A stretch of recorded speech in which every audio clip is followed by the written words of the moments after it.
What is up, everybody? This is Break Cards, and welcome back to episode 2 of Cardboard Talks. If you guys already subscribed, hit that subscribe button down below. Feel free to comment on what you think is relevant in the hobby right now and what you think is important and should be talked about next week.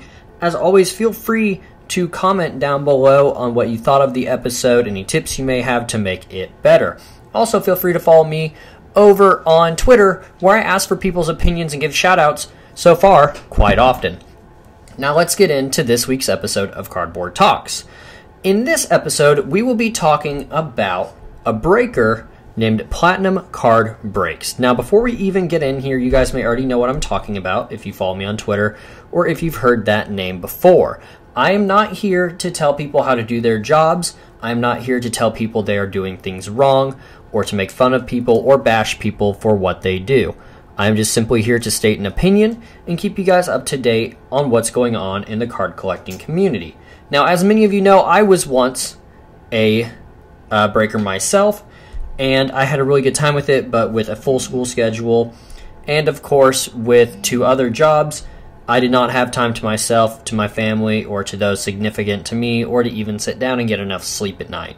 So that decision was made to stop breaking, possibly a future episode on that later on down the road. However, we're talking today about Platinum Card Breaks, who basically was busting some 2019 Prizm basketball and pulled what I believe to be a 1-of-1 of a Bulls player named Lauri Markkanen. Now, this 1-of-1 was basically put in a hard case magnetic, sometimes screw down, but people prefer magnetics if they're collectors.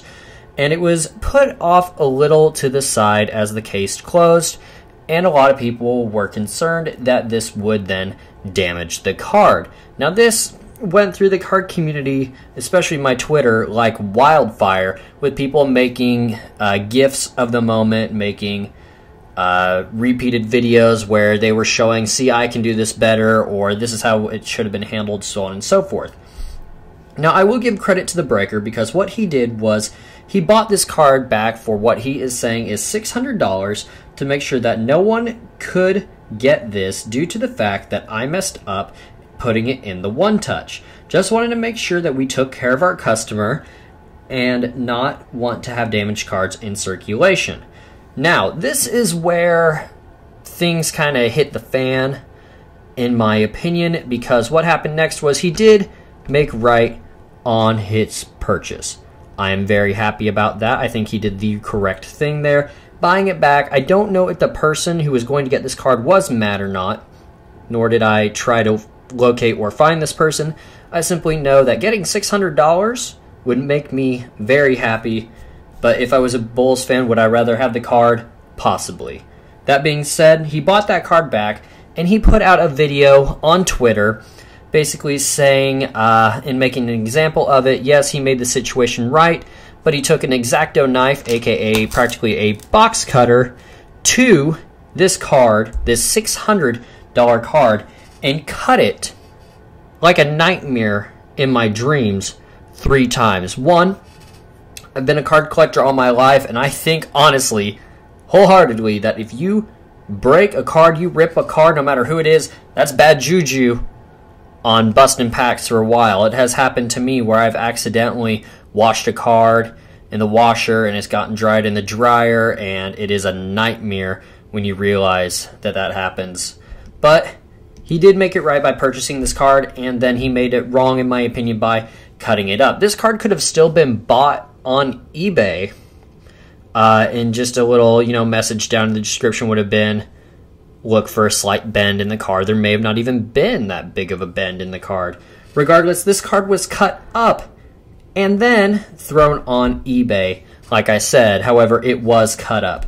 Now, the last time I saw this, it was at $1,175. A cut up card from 2019 Prizm basketball. I believe, like I said, a 1-of-1. I could be mistaken, but it does say 1-of-1. Also could mean 1-of-1 as in I damaged this card and cut it into 3 parts, and that makes it a 1-of-1. I honestly don't know. Now, the last time somebody commented on a post I did about this, I said, does anybody know if this card ended up selling and if the person with the highest bid actually paid? I did in fact get somebody who has been following the channel for a very long time and helped me very much in my breaking career and with some good life decisions. He said it was over $26,000 at one point. I don't know what it ended at. I doubt it was a real bid though. And that's from Jason. Jason, I appreciate you very much. Ernie said that it will never get paid for, and K-Dub followed up with, I don't think the intention was to ever get paid for. He thought it was kind of a little tantrum thing, which I can see. You know, a lot of people were saying some harsh things about this guy cutting up this card. And we finally got an answer from Mr. Blasteroids, who has been in some of my breaks and I've done trades with, and he simply stated, the seller ended the listing before the auction time was up. Basically, using this as another platform to possibly, you know, promote his Platinum Card Breaker brand, but also, you know, kind of just make a joke out of the whole situation as well. Now, I'm not one to say whether or not the situation was handled correctly or not. I do know that when I was breaking, there were times where I would open a pack and a card would be damaged, and that's when I would say, this card is damaged. You guys are watching me open the pack. I did not do this, but I will include extra cards for you. There were other times where I mailed stuff to people and they ended up having to pay extra money to just receive this package. It was $1 or less usually, and it happened once or twice out of my 10 to 20 breaks that I did. But it's still something you hate to see when you're a breaker. These mistakes that are out of your reach still happen. And those are things that can easily be made up for with break credit, or you just send them a couple bucks on PayPal or whatever they need to basically fill that mistake that was made. Now, I'm not saying, again, that Platinum Card Breaks did something wrong here. However, in my opinion, I would have handled this situation differently. Let's say I damaged a $600 card. I would have done basically what he did and either buy the card back or given them some break credit. Granted, if you buy the card back, you at least now have a slightly damaged piece of cardboard. No pictures that I saw were ever posted to see how hard that bend was on the card, but we still know that it was slightly damaged from putting it in the One Touch. Now, what I would have done next was probably thrown it up on eBay, like I said, and just said that it was slightly damaged due to a error on either my accord, or if I don't want to bash my own, you know, breaker name, then I would say by a mistake or by myself. And if people wanted more pictures, I'd provide more pictures, or I'd honestly just post a ton of pictures. Now, this $600 card is still worth money, that is, until you cut it up to make an example of it. And from the video I saw, the tone was more or less like, not just let me make an example out of this, it was also let me get out some frustrations, which I completely understand. He probably had people coming into his break room, poking fun at him. People probably brought it up. He probably received hate messages, and I can understand where he is coming from. But he still could have bought the card back and still made a good chunk of his money back. Not 600, maybe 5, maybe 450, 400, and not been in the hole that deep. With that being said, guys, that is the end of the episode. That is, again, just my opinion. If you guys have any thoughts on what we should talk about next week, feel free to let me know. Don't forget to always put your opinion in the comment section below. This is a free space. No one is going to bash your opinion, and I will likely comment and tell you, you know, what I honestly think about your opinion, which could very well be mine, or it very well could be different, and I will definitely respect that.